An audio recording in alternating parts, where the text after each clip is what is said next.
time you pick up God and you remember who He is, you feel so confident in that. The things that we're going through right now, like I've never been someone to commit the day to God. God, I commit this day. Because I'm just like, yeah, it's alright, but I'm going through so much. So I'm like, God, I know you got this. Commit, because you are this, you are. Oh my God. And then it helps you. What? The confidence you walk with. Oh my gosh. That's my daddy, yo. Do you know what my daddy? That's as in I finish saying all the names and I'll be like, because I am your child, you're my daddy, that's what I'm looking at. And his name, now whatever every other name, do you know what I mean? Like, all those other things, the things that come with the other name, when his name is spoken, every other name can just move. Yeah. just bows. You need to talk to God. Tell Him how you feel. Yeah. And then you can, and then for a long time, a gospel song triggered me. It triggered me because I remembered the time when I was trying to praise God the way David prayed, but my mind wasn't right. So then every time I hear that song, it would make me down because I remember the emotion I had when I was trying to praise God, but I hadn't told Him how I feel. Because I think what we've lost, especially in the Pentecostal movement, is the power of the lament, right? The Bible has a book of lamentations, and that book is just people just crying out. And the thing is, what we've tried to do instead is try to get to the praise before we've lamented. And God is actually interested in the brokenness. The Bible says that God is close to the brokenhearted. That's where He is, right there in the pain. He was right there with Jesus on the cross. He was right there. He was Jesus and God all at the same time. He was in as his bone was being crushed, as his side was being pierced, as he was being, God was there because He is Jesus. Jesus is God. You can't separate the two. So if He's there in us in His suffering, why would we think that God is not interested in our tears? It says that He collects our tears in a bottle.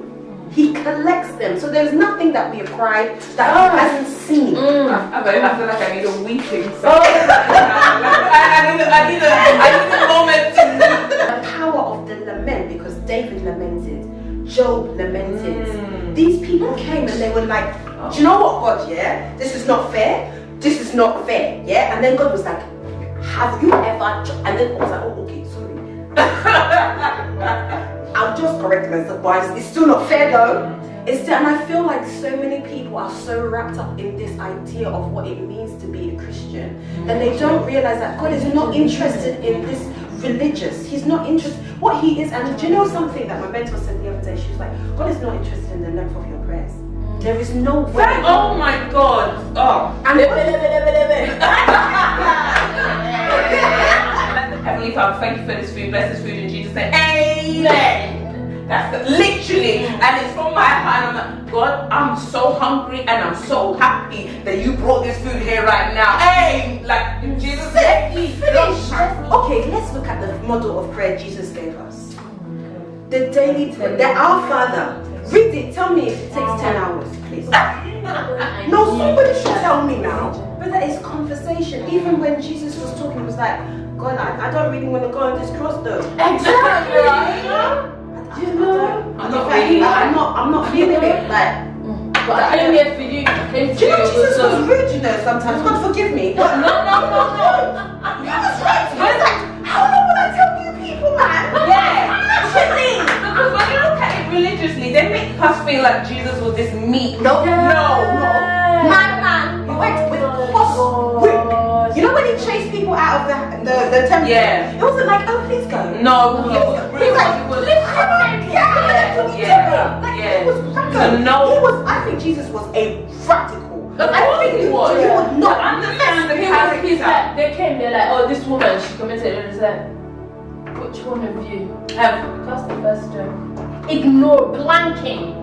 I think he was a radical. And we read the Bible wrong, right? We read it wrong and we don't add the We project what we think because of religion. You know? We don't read it fully. Like where I was talking to you about how I've been reading that story of the boy who was healed of whether they say it's epilepsy or whether it's spirit. But Jesus, first of all, He said to the disciples, The first thing he said when he came down from it was the Mount of the Transfiguration. The first thing he turned around to them was like, how long will I tell you people?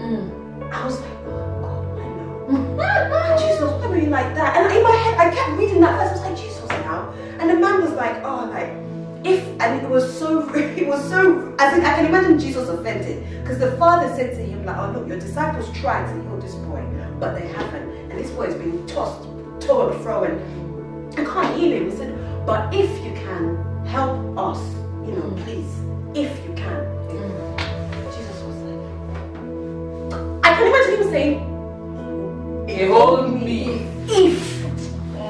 I said, I've been talking to you both since. That's what I'm saying. I have to spell it out for you, yeah? And so then he was like, I am.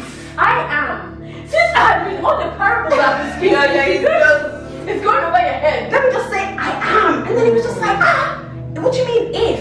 He said, if you tell this mountain to move, it'll be, what do you mean if?